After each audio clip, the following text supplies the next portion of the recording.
apparently, why don't I have it? There we go. Apparently, the executives at Mattel have visited the site. Obviously, they were blown away not just by the scale of the sets, but also they got to see a director's cut of the movie, and they loved what they saw. Are they just trying to sell us? You know, in other news, water wet. Executive loves movie. What do you think, Rob? Well, okay.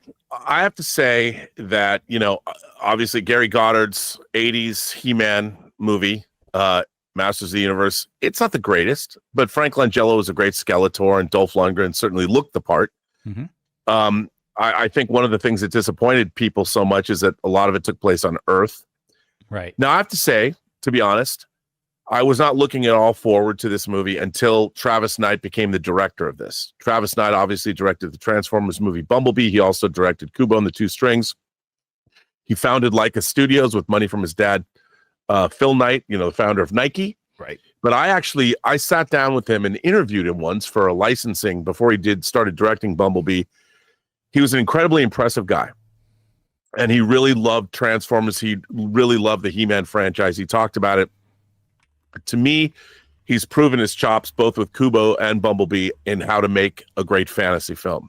I think he's the perfect choice to direct this. Now, that said, according to Mattel Studios' Robbie Brenner, who apparently saw an early cut of the movie, she was being interviewed by The Hollywood Reporter, and she said, after screening a director's cut of Masters of the Universe, she called the film so much fun and a perfect compliment to Barbie. She was blown away. She says, I went and visited the set last year, and out of all the movies that I worked on in my entire life, even Barbie, it was the biggest. It was massive, Brenner said. I think we took over 2 or 3 sound stages. This was on 8 backlots. Characters walking around that are 8 feet tall. There are all these crazy characters in this movie. The scale is no surprise. This is He-Man that we're talking about here. Now, here's another thing that I'm really excited about with this particular film. The production designer is Guy Hendrix Dias, who, like Roger Deakins, the great cinematographer, works with his wife. Now, I was able to, the first time I ever saw his work up close and personal was when I was doing the behind the scenes on X-Men 2. And I was up in Vancouver, and I saw the sets he had designed, like for the Weapon X lab. And I was really blown away. But I really got to know Guy Dias on Superman Returns because I was on Superman Returns. He was one of the very first people I interviewed on the film. And I was there when he built all of these incredible sets, the Daily Planet set. He built the entrance of the Daily Planet between 2 different sound stages. He took that and used the sound stages to bracket. So when you see the opening of the Daily Planet, the man is incredibly talented, and he does a deep, deep dive into his subject matter. And when we went to CinemaCon, they showed us about a 5-minute behind the scenes, because there was no finished footage.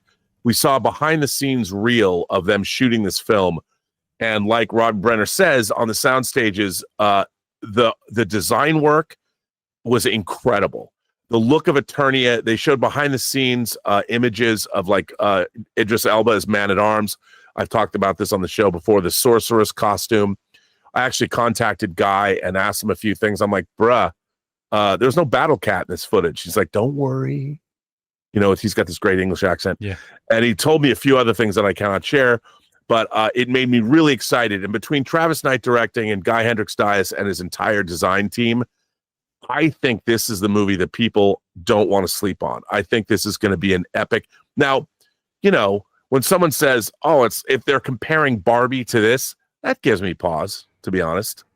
But I understand in terms of I think she's speaking more about the scope of the film, because like you pointed out, the sets for Barbie were incredible. But I was not that interested in this movie, but with the creative team behind it, and after what we saw at CinemaCon, I think this movie is going to be, and there's been so much controversy over the animated He-Man animated shows that have recently come out. I think this is going to blow everybody away. Yeah, I do believe she was speaking about, on one hand, the scope and scale of the production, but also I think in terms of the depth, because Barbie was not just a surface level movie. No, it had something to say.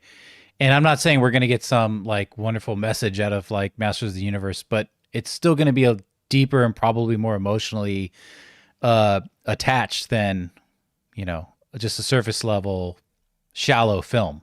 And I think she was speaking in terms of that as well, because I think Travis Knight is the person to do that. He's not the one. He's not the type to just make a shallow film. So no, and I think look, I can't speak. A lot of people talk about, well, does most of it take place on Earth? It didn't appear that way from the behind the scenes stuff, only because the Eternia sets and things were just gorgeous. Yeah, I mean, and they what we really saw, looked incredible. Yeah, I think it's because the first thing we saw were these behind the scenes shots where they were. Let me see if I can scale that down a little bit. There we go. Where it's like him getting arrested, and they're like looking at his sword, and it looks a little silly, but you could never. We talked about this so much on this show. You can never just take set photos and be like, "This looks awful." You don't know what this is going to look like in screen. We don't even know if this was in fact like they're shooting this. Are they just going over where they're blocking? Are they just kind of practicing? Yeah, I mean, that looks like ICE officers asking if, do you have papers to be here if you're from Eternia? Papers, please. I mean, if you don't have your importation or whatever, if you don't have your right papers from Eternia, we're not going to let you back in the country. No ticket. You're out. We're deporting you back to Eternia. What's that reference? No ticket.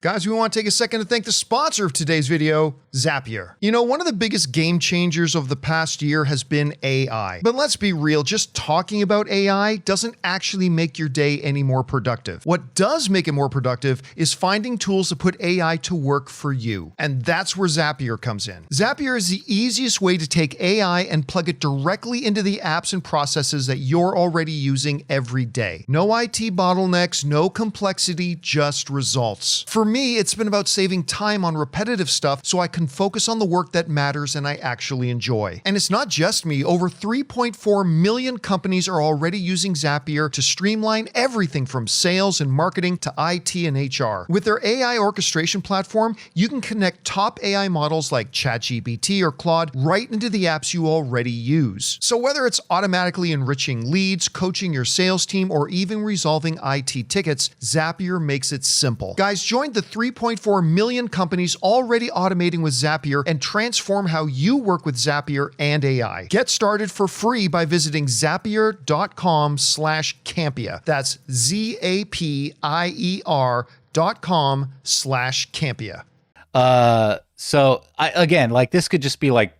practicing like the shots or where they're standing. Like we don't know what's going on here. And yeah, I don't think a lot of it's going to take place on Earth either. So, again, yeah, you have to take it with a grain of salt. The cast, it looks fantastic. I mean, Evil Lynn is Brie Larson, and also I wanted to say, when we first saw Galitzine in his casting, you were looking at photos like this. So I go, I don't know. And yeah, he got the blonde hair, but man, dude, this dude has gotten ripped. Oh, yeah. I mean, look at this shot here where they're like working out. I know he's wearing a big shirt, but you could tell this dude's he's gotten thick, man. Thick. So I and who knows what they're going to do when he goes from Adam to He-Man, and we got a lot before we can make a lot of hard judgments on this film. Let's see the trailer as well. Is all I'm saying. I have to say though, I'm really as far as epic fantasy. Yeah. You from what I've seen of this movie, there's nothing else that would make me more excited for this film, and especially for the people that haven't seen the footage and stuff we saw. People that are lifelong He-Man fans, because I know this franchise means a lot to a lot of people. Mm-hmm. I think the diehard He-Man fans are going to really, really... I mean, I would expect when this trailer comes out, this is coming out, by the way, from Amazon Studios, and they're going to give it a big full-on theatrical push. It was part of their presentation. They killed it at CinemaCon. Between Crime 101, there's another film that I forget the name of it, but I don't even remember the name of it. Let's just say that the Amazon, of course, they have Project Hail Mary coming out in March, which I expect to win Best Picture of 2026 at the 2027 Academy Awards. You heard it here first. Yes, more so than The Odyssey and more so than Spielberg's Alien Invasion movie, whatever that is. I can't wait to see this. I think Amazon Studios is bringing us the goods. Yeah. This team assembled, the director, the design of the film, the cast. Come on. I can only be excited for this, and then we'll go from there after we see a trailer and make our judgments then. Yep. So, All right, guys. So what do you guys think about this information with where am I with Masters of the Universe and the executives at Mattel? Very excited. It sounds like they're here. They're seeing dollar signs. They like the initial edits they're seeing, and the toys. Well, I know that's why they're excited. I was like, when you're seeing the character designs, I'm like, oh, yeah. I wouldn't be surprised. I know it's Mattel, but I wouldn't be surprised if they license. I mean, they're going to make their own toys, but I'd love to see Hot Toys or InArt, some high-end action figure company make these. From what we saw, the costumes, it's like, whoa, man, these costumes are dope. Well, you got to get a battle cat in battle armor, and then you got to get, what if it's like flocked or whatever? You know what I mean? I want that. What is it? The space glider, the thing that he flies. I love that toy. They did a great one of those like 5 years ago or something. It was dope. Yeah. Why am I saying dope all the time? I don't know. Because you're the something a dope discourse. Yeah, I'd say dope and rad. Too much dates me. Hey, Grandpa. Hey, Boomer. Say Did rad you ever again. think saying dope and rad though would date you? Like, and in the time, it just felt like that was always. Yeah. Whatever. Anyway, I'm never gonna say skibbity. I'm just telling you right now. Actually, do it ironically. I'll accept that ironically. No, anyway, guys, what do you guys think about this? Are you excited about the? I like no cap. It's pretty good. Rob's feeling his feels over there. Are you guys excited about the Masters of the Universe and things that are coming to light? I know I am. So let us know in the comments. Hey guys, thanks so much for watching this video. Make sure you like the video, leave a comment, and subscribe to our channel. And don't forget, we have a daily podcast called the John Campea Show podcast, available on Apple Podcasts, Spotify, or your favorite podcasting app of choice. Go and subscribe to it today so it'll be there when you need it.